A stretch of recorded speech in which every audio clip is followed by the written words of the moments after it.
Et bonjour à tous, on est de retour sur le plateau Anjou Pop Corner ici au Korean Tour Festival et je suis avec Oina et tout son crew. Bonjour. Hello. Nous on a de la place, hein, c'est bien, vous avez vu, tout le monde est là et tout le monde va se présenter. Let's go, allons-y. Moi, du coup, c'est Oina. Bonjour tout le monde. J'espère que vous allez bien derrière l'écran, du coup. Et je suis danseuse, chorégraphe et prof de danse aussi sur Paris. Et on est passé il y a 1 heure. J'ai fait un show avec les filles. Ah oui, on est en post-show là, c'est le moment C'est relax. ça. Ok. On est... La pression est redescendue. C'est ça, Nickel. exactement. Voilà. Et j'ai rien d'autre à Non, dire. t'inquiète, j'ai plein de questions. On va y aller. Qui prend la parole? Moi, du coup, salut, je m'appelle Cyrine, je suis danseuse et modèle. Et j'ai eu l'occasion de faire cette scène grâce à Luna. Et je suis vraiment contente du résultat, de ce qu'on a pu faire. C'est cool, d'en sortir satisfait, c'est toujours top. Je continue. Du coup, moi, c'est Anouk, enchantée. Je suis étudiante et à côté, je me forme en tant que danseuse pro. Ok. Et j'ai aidé Luna sur des chorégraphies, etc. Donc, on se connaît des réseaux aussi de base. Mais voilà, tout dans la danse, quoi. Ok, let's go. Bonjour, moi je m'appelle Laureline et je viens d'arriver sur Paris il y a environ 4 mois. Et donc j'ai découvert Luna et les filles il y a vraiment 1 mois. Et ouais, on se connaît. C'est vrai, mais qui êtes-vous en fait? Non, on a appris à se connaître. Et donc voilà, je suis danseuse aussi, mais de base plus académique, donc plus classique, jazz, contemporain. Et plus tard, j'ai commencé à mettre au hip-hop et à la K-pop. Okay. Et donc j'ai fait des vidéos sur Internet et j'ai déménagé sur Paris parce que c'est beaucoup plus pratique en tant que danseur. Complètement. Voilà. Bonjour, je m'appelle Jade. Je suis danseuse coveriste en majeure partie du temps. Et voilà, quoi. Moi, je suis trop contente. On a pu danser tout à l'heure et on pourra d'ailleurs redanser dimanche, si vous pouvez venir. Parce que voilà, exactement. Donc, petite promotion. Alors pour ceux qui nous regardent, oui, c'est dimanche. Pour ceux qui nous regardent en replay bien plus tard, il y a les réseaux de Oina notamment, sur lesquels on retrouve pas mal de vidéos et peut-être, je sais pas, des extraits de ce qui s'est passé, si des gens ont filmé à droite, à gauche.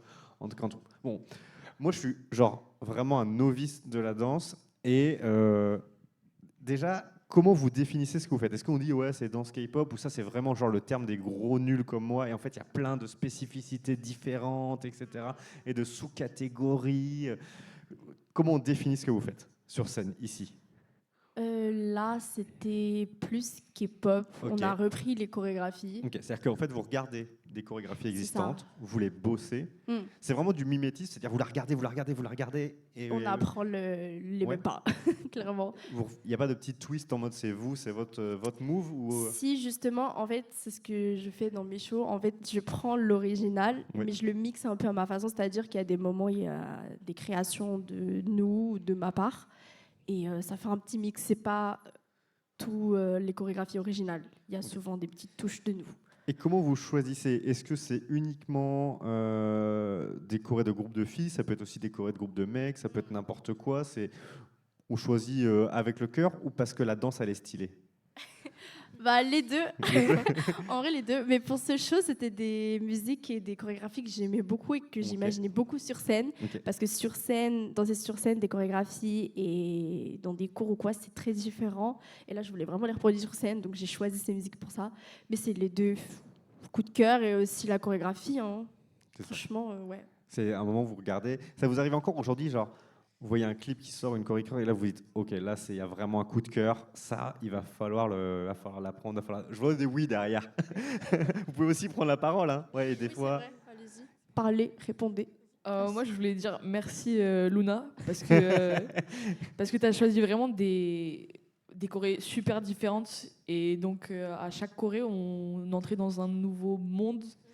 Et donc, on pouvait se mettre dans une corporalité différente à chaque fois. Et perso, ça m'a beaucoup plu. Merci Luna. Vas-y. En fait, ce qui est intéressant avec les choix en général, c'est qu'on ne choisit pas forcément la musique parce qu'on se voit la danser sur scène, mais parce qu'il y a parfois un fil rouge qu'on suit. Donc en fait, dans le show que nous on a fait, on a par partie, il y a vraiment des univers différents. Et dans la dernière partie, comme chacun a son solo, on montre aussi nos capacités. Donc on danse pas forcément de la K-pop, on danse aussi d'autres styles, que ce soit de musique ou de danse. Donc les filles, elles ont leur spécialité. Et c'est ça qui est cool, c'est que du coup, Luna, elle a essayé de mélanger un peu tout, mais pour que ça, ça a gardé un sens sans que ce soit un petit peu mélangé. Ouais, toi, tu essayes de faire en sorte que le show raconte une histoire en quelque sorte, quand même, et c'est ça le but d'assembler les différentes pièces. Oui, quand même. Peut-être pas une histoire, mais il y a un sens. Il y a une cohérence. Petit à petit, tu comprends qu'est-ce qui se passe, quoi. Ok. Et c'est ça. Alors, j'avais bien compris que chacune avait sa spécialité. Vous êtes réunis par une passion commune, qui est la danse. C'est quoi l'aboutissement pour vous? C'est déjà un aboutissement, j'imagine, d'arriver ici et de performer devant des personnes. Est-ce que vous avez toutes une vision différente de ce à quoi vous aspirez au final? C'est quoi? C'est plutôt arriver à un niveau où vous-même vous allez créer vos propres chorés, etc. Ça peut être une voix, l'autre voix ça peut être enseigner, qui est aussi une voix royale. Ça peut être derrière des artistes de renom. Est-ce que vous avez des rêves? Alors, je pense qu'on a tous un avis différent de ce qu'on non, mais justement, c'est pour ça que je veux le savoir. C'est trop intéressant. Moi, ça change souvent. Enfin, il y a une année, j'ai envie vraiment de chorégraphier, mais là, cette année, j'ai envie de danser. C'est pour ça que là, c'était l'endroit parfait. Mais je pense qu'on a tous une voix différente, donc je vous laisse parler, les filles. Ok. Bah, je me lance. Vas-y. Moi, du coup, c'est plus vers le... Parce que du coup, des fois, on peut être danseur, mais on peut pas être chorégraphe ou alors professeur. Ouais. C'est des métiers hyper différents. Souvent, on confond un petit peu, mais oui, quand on est danseur, on peut pas être professeur, on peut pas être chorégraphe. C'est vraiment des métiers différents. Et moi, en ce qui me concerne, j'aimerais trop faire des tournées, etc. Vraiment danseuse pro dans le métier même. Ok. Donc faire des tournées, comédie musicale, parce que je chante aussi. Et du coup, voilà, toucher un peu à tout ce qui est métier artistique, ça me parle de fou. Tu as des personnes qui t'inspirent particulièrement dans ce milieu ou pas? J'ai pas des personnes, mais j'ai des shows. Par exemple, là, c'est un des derniers qu'il y a eu, qui est récent, que je pense que tout le monde connaît, j'espère.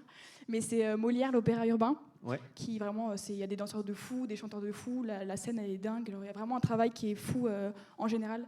Et j'aime trop quand l'acting, la danse, tout se mélange un petit peu pour faire un show et raconter une histoire, quoi. Et malgré ton regard un petit peu déjà professionnel sur le truc, est-ce que tu arrives quand même à kiffer? Parce que des fois, on dit on est biaisé, parce qu'en fait, on va voir un show, mais on regarde trop la technique, tu regardes le danseur, le machin, le truc. Ça va, tu arrives quand même à kiffer? Bah ouais, et puis en plus, là, sur le show là, qu'on a fait, on n'a pas eu beaucoup de temps. Donc il y a des erreurs qu'on fait encore. Et c'est ce qu'on s'est dit avant. On s'est dit, les filles, il ne faut pas penser. Là, les corrections, on ne les a pas en 2 heures avant le show. Donc il faut qu'on kiffe. Et donc le plaisir avant. Il faut qu'on désaxe un peu la technique pour plus s'amuser et donner du plaisir aux gens aussi, quoi. Ok. Je continue sur vos aspirations, vos rêves. Ok, à moi. Alors moi, en fait, je suis montée sur Paris parce que je suis en train de passer mon DE. C'est le diplôme d'État pour devenir professeur de danse contemporaine. Ok. Et en fait, c'est un peu une excuse pour être à Paris. Parce qu'en réalité, je veux vraiment pas du tout devenir prof. Enfin, en fait, ça fait tout révèle dans cette interview. Regardez. Non mais je dis ça parce que je sais qu'il y a beaucoup de gens qui sont aussi dans mon cas, surtout mes copines et copains en cours. Et donc en fait, je passe mon diplôme parce que c'est à la fois une sûreté pour si dans quelques années j'ai pas de contrat ou quoi, je peux donner des cours et vu que c'est un diplôme reconnu par l'État, eh bien je peux être payée en toute légalité. Okay. Mais donc je suis à Paris, je passe mon DE, mais en réalité j'aimerais bien, enfin je passe des auditions, surtout pour des compagnies de danse contemporaine pour le coup. Pas hip-hop, même si je suis très hip-hop. Est-ce que tu peux nous visualiser, parce que moi, une fois de plus, je suis le novice de l'histoire, danse contemporaine. Ouais. C'est quoi? C'est... Alors... Où est-ce que j'en retrouve? Sinon, tu me dis, bah tiens, quand tu as regardé ça, c'était de la danse contemporaine finalement. Ça se trouve, j'en ai déjà vu. Mais j'ai envie de dire, en fait, chaque chorégraphe a un peu son contemporain à lui. C'est-à-dire que la danse contemporaine, c'est vraiment un mélange de plein de styles. Ouais, contemporain, en général, on est plus pieds nus ou en chaussettes. Et c'est plus... ça se rapproche, entre guillemets, des danses académiques. Et donc, c'est plus dans le corps, niveau colonne. Il peut y avoir du floor work, donc travail de sol, des accros, travail d'isolation. Mais en réalité, il y a beaucoup de chorégraphes qui s'imprègnent, qui s'inspirent du hip-hop. Par exemple, je sais qu'il y a Mourad Merzouki, j'aime beaucoup ce qu'il fait parce que c'est un chorégraphe contemporain, mais en réalité, il s'inspire beaucoup du hip-hop. D'accord. Ou il y a encore Hervé Koubi, lui, c'est très axé accro. C'est-à-dire que c'est des pièces contemporaines, mais il y a beaucoup plus d'accros en réalité que des acrobaties. Oui, ouais, okay. Merci, merci. Des acrobaties. Voilà. Dans le regard accro, moi je pensais que c'était accro à quelque chose. Non, oui, désolé. Mais du coup, voilà, pour moi, ce serait plus compagnie de danse contemporaine, mais j'aimerais bien aussi faire des auditions pour tout ce qui est être back, pour des artistes dans des concerts, pour faire des tournées, un peu comme l'a dit Anouk. Ok. Donc, la question des personnes qui t'inspirent ou des shows qui t'ont inspiré dans quel style? Je sais pas, où est-ce que tu te verrais? Honnêtement, Hervé Koubi, la compagnie Hervé Koubi, donc il y a tout ce travail d'acrobatie, etc. Parce que moi, je suis très saut, tour, sol, j'aime beaucoup tout ce qui est acrobatie, et donc j'aimerais vraiment avoir une chance dans sa compagnie. Mais sinon, juste faire des tournées avec des artistes sur scène, être derrière avec d'autres danseurs, c'est vraiment ce que j'aimerais. Je pense l'ambiance tournée, etc. Oui, voilà, c'est ça. Ok, trop cool. Est-ce que j'ai eu les réponses de tout le monde? Je sais pas. Non. Moi, pour ma part, depuis que je suis petite, je veux devenir danseuse professionnelle. Okay. Ça, c'est sûr. Et c'est surtout un danseur qui m'a, il a un peu réveillé cette passion en moi. Et c'est Michael Jackson, du coup. Okay. Et ça m'a vraiment donné envie de devenir danseuse. Oui. Et ensuite, j'ai un peu exploré. Et j'ai compris que je voulais être aussi back dancer pour des chanteurs. Comme, c'est ça, alors tu as utilisé le terme back, est-ce que vous pouvez nous le définir?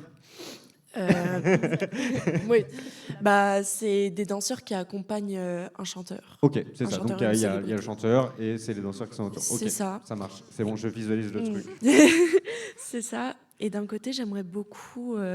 un jour dans ma vie, tester d'être chorégraphe pour des artistes, pour par exemple des clips, trop cool. Pour des concerts, en fait chorégraphier vraiment leur danse. Donc, voilà. Là aujourd'hui, quand vous travaillez ensemble, est-ce que vous avez déjà des rôles ou est-ce que toi tu es vraiment dans le lead et après vous suivez, ou alors est-ce que vous avez déjà un petit peu chacun votre rôle, chacun votre casquette? Il n'y a plus de micro. Ah oui. Je dois répondre à la question. Non. Je peux répondre. C'est vrai que c'est moi qui. Oui. T'inquiète. Ah oui, t'avais pas répondu à la question. Oui, c'est vrai. Ah, mais tu peux après, répondre. réponds à ma question. Je me suis emmêlé les pinceaux là.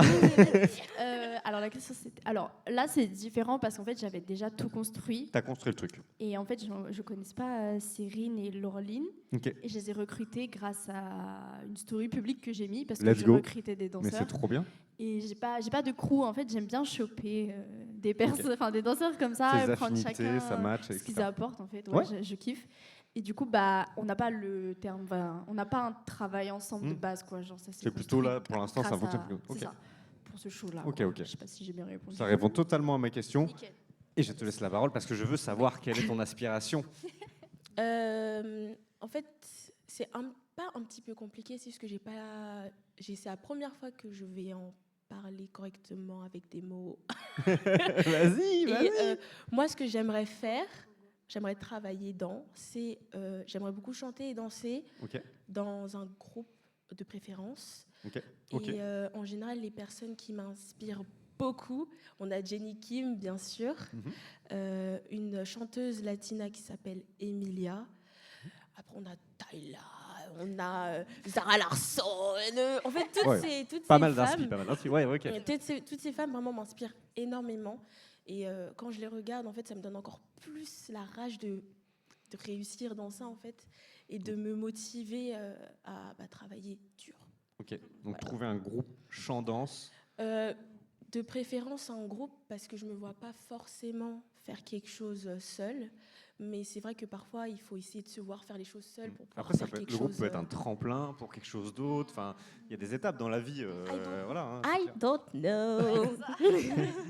Non, mais c'est vrai. On a parlé. Il y a pas mal d'artistes qui sont reconnus seuls aujourd'hui, qui sont passés par l'étape groupe, que ça soit Michael Jackson, que ça soit Beyoncé, que ça soit d'autres. Il y en a pas mal qui sont passés par ces étapes-là. On parle un peu de la suite. Est-ce qu'il y a déjà alors, hormis Coréane et du coup ce que vous allez fournir ce week-end, est-ce qu'il y a déjà des gros projets, des choses sur lesquelles, je pense à toi Luna, est-ce que tu bosses actuellement sur des trucs qui vont sortir, que ça soit en lieu physique ou sur les réseaux? Mais du coup, je peux pas en parler vu que peux c'est rien pas parler. sorti. Ok, il y a des trucs genre NDA, totalement t'as signé et tout, il n'y a pas le droit? Ou c'est juste toi qui préfères garder le truc pour bien teaser, pour faire monter la sauce? Je pense que c'est une préférence personnelle. J'aime bien ne rien dire et sortir la chose. J'aime Ouais, pas parler avant des projets. Je veux que ça se fasse et après j'en parle. Mais oui, il y a beaucoup de choses qui vont arriver, honnêtement. Et vous, les filles? Oui, attends, je pose une deuxième question dans la même par rapport au projet. Au-delà de la danse, est-ce que vous êtes tous aussi créatrices? Est-ce que vous exploitez les réseaux aujourd'hui? Parce que c'est hyper important. J'imagine qu'on ne peut pas faire presque l'un sans l'autre, sinon on n'existe pas. Bah, Anouk, elle commence à poster. Ah, Ouais, Mais c'est ça. Moi, je me lance un peu. De base, j'avais un compte perso de Instagram, TikTok, mais là, j'ai lancé un compte vraiment danse. ouais. Et je suis contente parce que j'ai fait des petites vues, du coup, je suis contente. ça commence à Aujourd'hui, marcher. finalement, c'est un peu votre portfolio, quoi. C'est-à-dire que En plus, à notre époque, je trouve que c'est triste de le dire en vrai, parce qu'avant, ça marchait vraiment que par le talent et les contacts. Les contacts, c'est pareil, c'est triste aussi parfois, mais là, du coup, ouais, c'est un peu un portfolio, vu qu'on poste un peu ce qu'on veut, on poste un peu quel type de danse on veut faire, on poste un peu même notre mood, je sais pas si ça se dit, mais de personnes, comme ça, les gens vont accrocher ou pas à c'est ta ça, perso. on peut remarquer un peu notre profil et qu'est-ce qu'on dégage, quoi. Donc c'est cool. Mais voilà, moi, mon TikTok, c'est Anouk la danseuse, si vous voulez. Let's go. Je sais pas du tout si notre monteur mettra les trucs. S'il est chaud, il le mettra. Je voulais rajouter aussi que c'est un peu triste aussi de le dire, mais aujourd'hui, surtout dans les compagnies contemporaines ou pour tout ce qui est contrat, au lieu de demander le CV, on va demander le lien de la page Instagram. Après, est-ce que c'est triste ou est-ce que c'est juste la réalité d'aujourd'hui? Ouais, c'est juste c'est la réalité, mais d'un côté, ceux qui sont pas habitués à poster, c'est compliqué. Enfin, perso, ça fait un moment que je poste et j'ai pas de souci avec ça. J'aime bien. Je fais pas énormément de vues, mais voilà. Je ne sais pas. Je n'ai pas de réponse à ça. En fait, je pense que c'est les deux parce que d'un côté, il y en a qui peuvent avoir vraiment beaucoup de vues, mais ça reste très différent. En fait, quelqu'un qui danse en vidéo et quelqu'un qui danse en vrai. Ouais, complètement. Et je le sais de moi-même parce que je l'ai vécu. Mais aussi, je le vois par rapport à des amis créateurs et tout. Et ouais, tu vois pas vraiment le niveau en vidéo en fait. Enfin, c'est une vidéo, tu la replay des centaines de. Enfin, tu fais ça plusieurs fois, donc tu as le temps de l'avoir parfaitement. En vrai, tu vas jamais poster un raté en vidéo d'une certaine manière. Exactement. Tu vas poster que le perfect, donc c'est sûr. Du coup, après, si on prend dans un autre domaine artistique, le graphisme, ton portfolio, tu vas pas mettre tes ratés non plus. Donc finalement, bon, on s'y retrouve. Mais du coup, tu as quand même aussi ce côté où il y a des très bons profils qui font des très belles vidéos, tout ça. Donc ça leur donne une chance au lieu d'avoir les contacts, tout ça. Tout à fait. Donc je dirais les deux côtés en vrai. Ok. Pour moi. Tu commences? Tu utilises un petit peu les réseaux? Peu importe. Alors, pour ma part aussi, du coup, j'essaye de me lancer sur les réseaux. Ok. Sauf que en ce moment, j'étais un peu partagée entre deux passions qui étaient le mannequinat et la danse. Sauf que j'ai compris que la danse, c'était vraiment une part de moi. C'est vraiment une part de ma vie. Le mannequinat, ça sera plus un loisir, si je peux dire ça comme ça. Parce qu'actuellement, je suis dans une maison de couture, Ether. Et comment dire? Et en fait, j'ai compris que vraiment la danse, c'était beaucoup trop important pour moi. Et du coup, j'essaye un peu de varier mon contenu. J'aimerais bien faire un peu de post mannequinat, un peu de danse, ou voire même relier les deux. Il va falloir que tu arrives à trouver une identité pour pouvoir mélanger les deux passions finalement. Exactement. Et c'est pour ça, par exemple, aujourd'hui, j'ai pu porter des vêtements de cette maison de couture pour danser avec. Parce que je me dis, je trouve ça intéressant de mélanger, de mélanger la mode et... en vrai, c'est quand il y a des shows de grande échelle, on parlait tout à l'heure comédie musicale, etc. En vrai, c'est quand même hyper lié. Mode danse, mode show, il y a vraiment des trucs qui se font incroyables. Oui, totalement. Donc totalement liable. Gestion des réseaux, création de contenu. Oui. Pour les réseaux sociaux, moi j'ai ce petit problème de toujours filmer les choses, mais de ne jamais poster. Donc en fait, si vous voyez mon Instagram, il est vide, il n'y a pas grand-chose. Mais en fait, par contre, t'as tout. Exactement. Et c'est vrai que pour poster, ça reste quand même une grande action. Parce que c'est quand même se montrer au monde et il faut être prêt à le faire. Tout à fait. Et là, comme projet, j'y réfléchis, mais je suis en train d'organiser un grand projet cover, on va dire, toute la performance des Mamas de Jenny 2025. Donc on a Seoul City, Zen et Like Jenny. avec 36 danseurs. Mhm. C'est fat et c'est très mental, je vous cache pas. Et surtout que l'aventure pour tout était très compliquée. Et je me suis blessée hier en cours. Oui, on a vu que... Oui. Voilà, du coup... faire attention. C'est ça. Donc il y a moyen que... Parce que du coup, on devait commencer les trainings la semaine prochaine. Mais si j'ai un truc pour une Minerve, je sais pas comment ça s'appelle. Oui, une Minerve, ouais. Exactement. Oui. Ouais, ça reste... ça, c'est valable pour toutes. Ça reste quand même quelque chose de physique où la blessure n'est pas impossible. Et là, c'est le coup d'arrêt, quoi. Donc c'est un truc auquel il faut penser. Est-ce que du coup ça vous oblige, moi, je rebondis sur des questions comme ça, après vous parlez de ce que vous voulez, est-ce que ça vous oblige à avoir ou en tout cas est-ce que vous posez la question d'avoir un rythme de vie, un train de vie qui est assez sain par rapport à votre activité? Moi personnellement j'essaye. C'est assez compliqué, mais j'essaye quand même tout ce qui est nourriture maintenant, parce que je me rends compte que ça a vraiment de l'effet. Bah oui, vraiment, vraiment. Même tout ce qui est sport à côté, parce que certes, tu peux te muscler avec la danse, mais c'est pas les mêmes, c'est pas la même chose en fait. Ouais, tu vas peut-être te renforcer pour moins te blesser. Voilà, c'est ça, exactement. Parce que j'ai remarqué que du coup, plus je grandis, plus mon corps en fait, il est faible entre guillemets, et je me blesse hyper facilement. Donc, je fais des séances pour me muscler clairement, et pour ma danse, mais aussi pour mon bien-être, bien évidemment. Mais voilà, c'est avant je faisais que danser, et j'ai remarqué que ça muscle pas tout. C'est pas la même chose, quoi. Enfin bref, voilà. Personnellement, moi, c'est complètement l'inverse. J'ai fait du judo pendant 13 ou 14 ans. C'est vrai? Donc j'ai un corps de judokate. Mais j'étais compétitrice et tout. Mais j'étais vraiment l'une des seules personnes qui ne se comportait pas comme une compétitrice. Ça veut dire je mange comme je mange, je fais pas de sport au-delà du judo. Et du coup, j'ai pas pris cette habitude en tant que sportive de faire du sport à côté, me mettre dans les conditions quand j'ai un show de manger correctement. Donc en fait, je suis jamais dans les conditions pour danser et ça se sent. Après, ça dépend des. Pardon. Vas-y. Ça dépend des conditions de vie. Enfin, moi personnellement, en ce moment, j'en vis. Je fais que ça, donc j'ai le temps. Oui. Mais avant, quand j'avais un travail, par exemple à côté, dans un café ou quoi, j'avais 35 heures. Je rentrais, j'étais fatiguée. Enfin, limite, la danse, c'était fini, quoi. Enfin, ça dépend de comment tu t'entretiens ta vie. Où est-ce que tu en es dans ta vie? Vous n'êtes pas obligé de tout répondre, hein, si vous avez envie de dire quelque chose. Hein. Je veux juste rebondir sur un truc. S'il y a des danseurs qui nous regardent, c'est vraiment important de faire du sport à côté, parce que les cours de danse, ça vous muscle. Enfin, ça peut vous muscler si le prof à l'échauffement il fait des abdos, etc. Mais ça suffit pas. Honnêtement, surtout dans les danses, je veux dire contemporaines, académiques, parce qu'on fait un travail de sol, des appuis, etc. Mais même en soi dans le hip-hop, on peut vite se faire mal si on n'est pas assez entraîné et si notre corps il n'est pas assez prêt pour faire des mouvements qui peuvent être parfois secs ou durs. C'est ça. Du coup, voilà, c'était juste pour s'il y a des danseurs qui nous regardent et qui font que la danse, renforcez-vous. Allez à la salle. On peut enchaîner. Mais de toute manière, on arrive sur la fin de cette petite demi-heure d'interview. Je ne sais pas si vous vouliez nous raconter un petit truc en plus. Tout s'est bien passé. De quoi on va parler?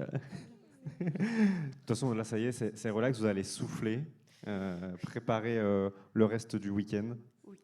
Ok. Let's go. C'est parti. Merci beaucoup, toutes.